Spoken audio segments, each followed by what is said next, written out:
generally best to do a vertical scan and then a horizontal. Okay. And then you can do as many stages as you need, so every revolution will say continue for next stage or go with what you've got. So each time you do it, you're adding more data. that's correct, yeah. So you might find after 4 scans you've still got some black areas on one side, so you can specifically roll it onto that side, do another scan, and it'll fill in those blanks. That little wooden model there I had to do for last night. There was one side that just wouldn't pick up, so again I just had to lock it onto its side with a bit of blue tack and around it went. We do sell it with white blue tack or white tack, which is transparent or invisible to the camera. I see. Okay. So, It's got no feet. Not yet.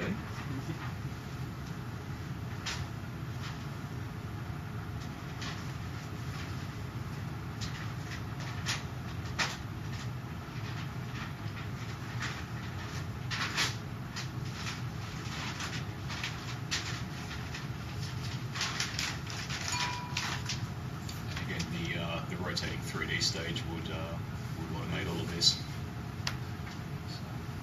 Does that interface with the PC via Bluetooth or something? No, just a direct USB cord. Oh, okay, so it's Bluetooth. Yeah, when you tell it to do a automatic scan, it was the second option on that screen. It'll prompt you to plug in the stage, and it actually has an overlay that shows you where to put the stage and where to route the cable. Oh, okay, yep. So that you know the cable's out of the way and it's not going to interfere.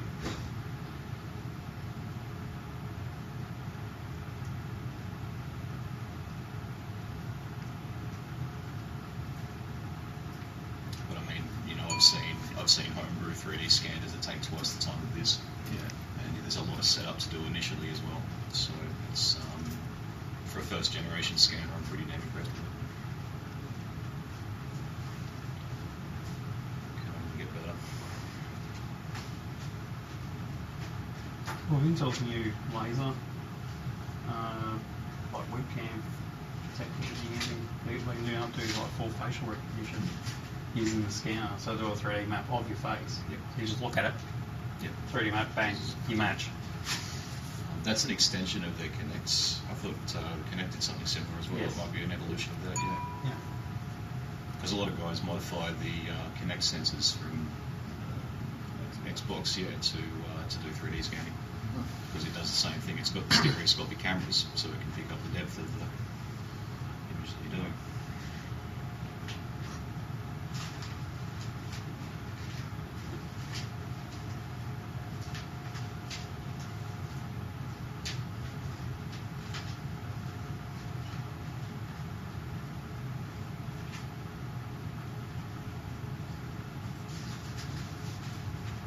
So imagine when you're using the turntable, it'll do multiple cycles, which increases the resolution each time. It'll do the rotate automatically, and then it'll prompt you to move the model to continue to the next cycle. Okay, so we've got this cycle done, so we'll hit preview model.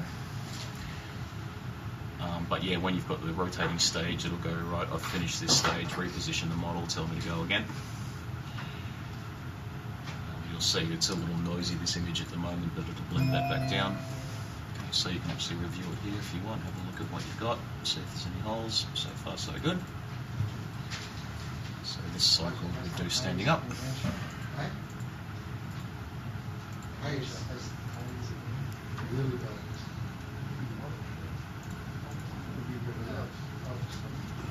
And again you can see from the shadow there, there's a 30-degree offset, so it'll catch all the parts. It's like an Adventure Time episode, he's facing off to some computer enemy or something.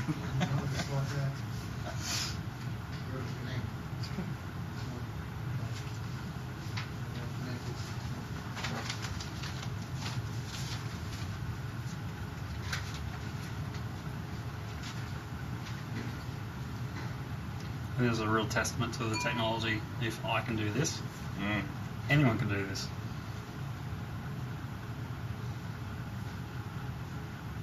I'm just really excited to get this in front of some school kids.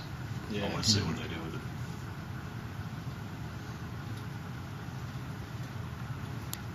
Because I know I would have gone nuts with this if I was dropped into high school when I was a kid.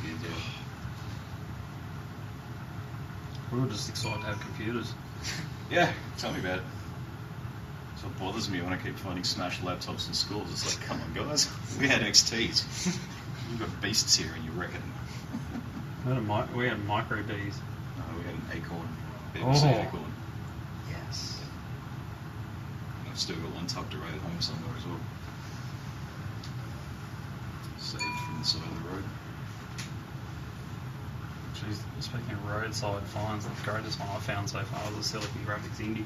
Ooh, nice. Yeah. Wow. They're rare enough as it is as well. Yeah, I ended up selling it.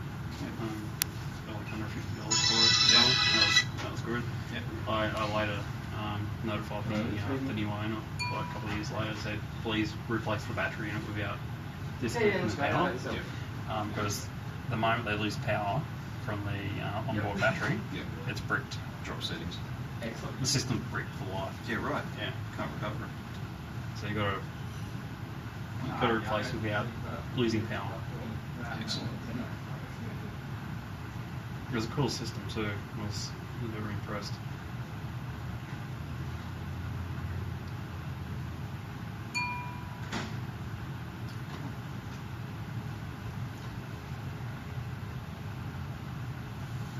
So again, it merges what you've got, smooths out the existing scans, lets you check, see if you've got any gaps.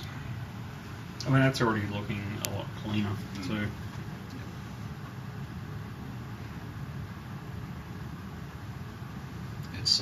It's a grayscale preview, but when the model completes, it'll have the full colouring and all that.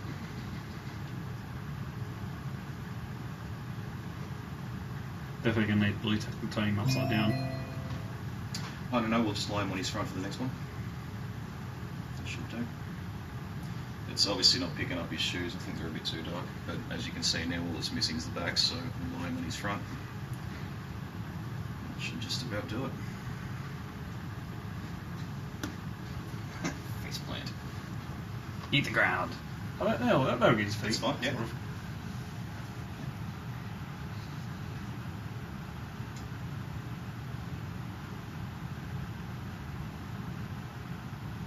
Apparently a lot of the product development and testing was done with little foam dinosaurs. That's what we had in the training room, and yeah, you can get perfect scans with them.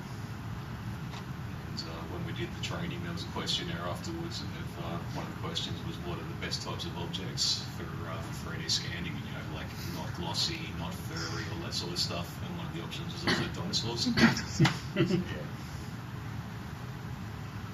Funny little joke. I actually said to the trainer we should include like a little foam dinosaur, just so that when they get it out of the box, they've got something that we know they'll get a perfect scan with. Oh, that's funny.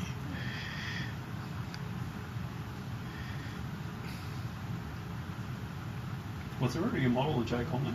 No, I was going to do one last night, but yeah, ran out of time, so I back to the little one. As I say, we got one of the wooden model, we got one there quite well.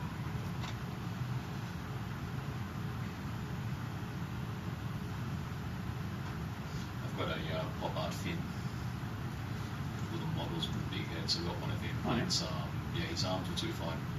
He's got like wavy arms he's holding up over his head, but yeah, they're just a bit too thin and a bit too shiny. Did you see that? What was that? It's picked up me at some stage in the background. Watch it come around. Here it comes. Oh yeah. Hmm. That might even be a reflection of the screw head. If there's something shiny on the objects, it'll pick up the glare. Like you know how you get like a lens flare. Yep. It'll pick that up as part of the object, but you can trim that out afterwards. It's the same method before where you select blue or red for what you want to keep. Just choose the bits that are artifacts. Get rid of them.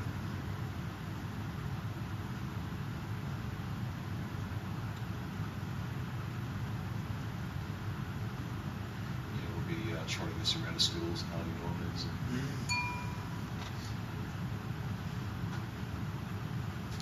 Set it up sharp and stuff.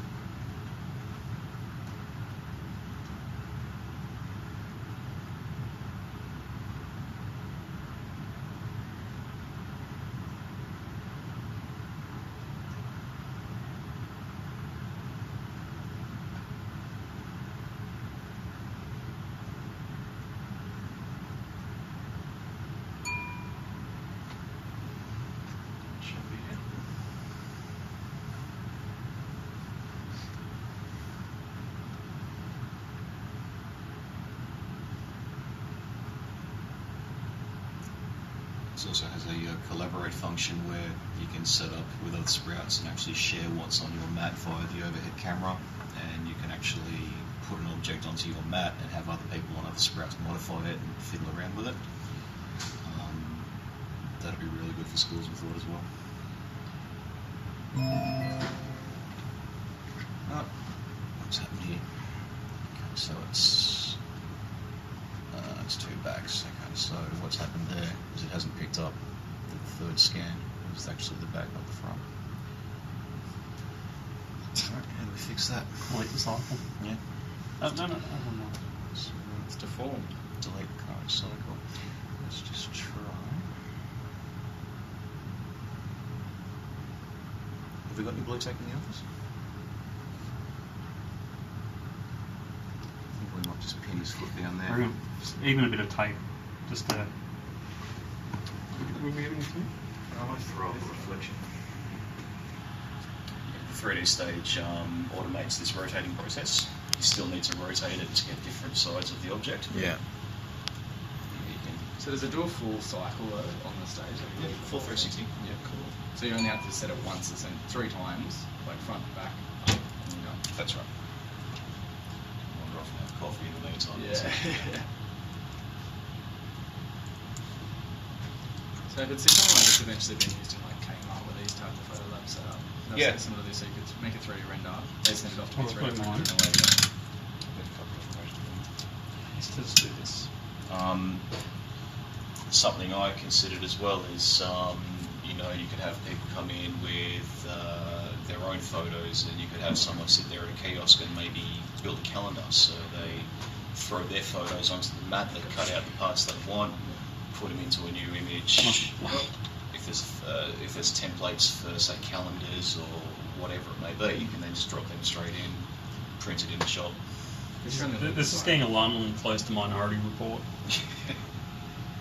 It's funny you say that actually, because the Windows 8 version of the OS has this weird kind of cloud of particles that float around while you're doing the scan. Really? Yeah. My first thought was this is very LCAR's interface from Star Trek. So this is just a beta of the Windows 10 version, is that right? No, this is the full version. Yeah, this is the retail version. Yeah. This is what will be coming out on new machines. So do we have any customers lined up to purchase these yet? No, it's only just hitting the market out here. There's a lot of rumbling. The marketers are out there marketing it hard now, which is why we're now in the process of going out and doing our demos. It's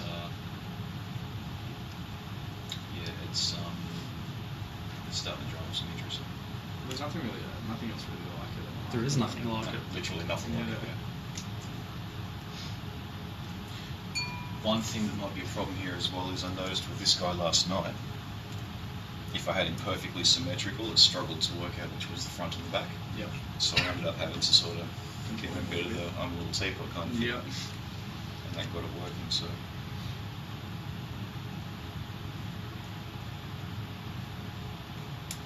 Sure, what we should be using is the old teapot. Well, the cupcake's there. The classic I don't render the either, classic I don't tea, render. the classic teapot. Yeah. That'd come up really well, wouldn't it? The cupcake, yeah. Yeah, the cupcake would come perfect. It's not a glossy object, it's a simple object.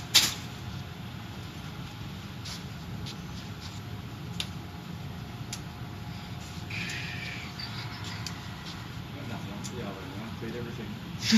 Have you got any jobs up here? Or? I've got one job in Gossip actually. I was going to say, I'm kind of got nothing to do as well, so I was going to pick some jobs up from you guys.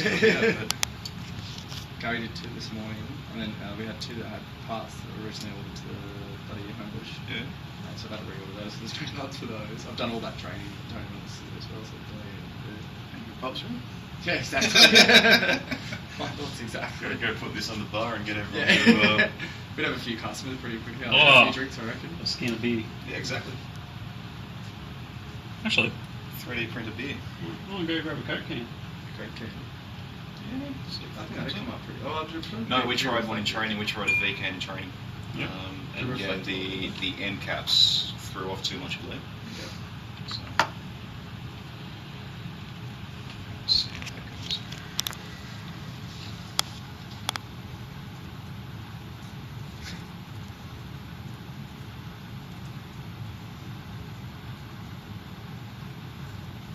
just in like packaging, it all just looks fancy.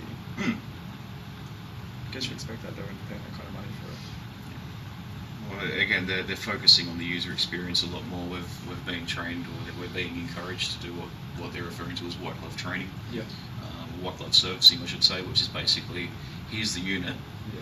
Now, what do you want to do with it? Let me show you how to do it. Yeah. Okay, there we go. That seems to have sorted it out. I don't know. We've lost the legs.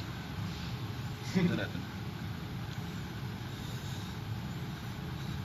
That's fine. But yeah, that's I'd probably do another one on his back, Poor Jake. just to pick his legs up again. But yeah, it's, you know, like it's.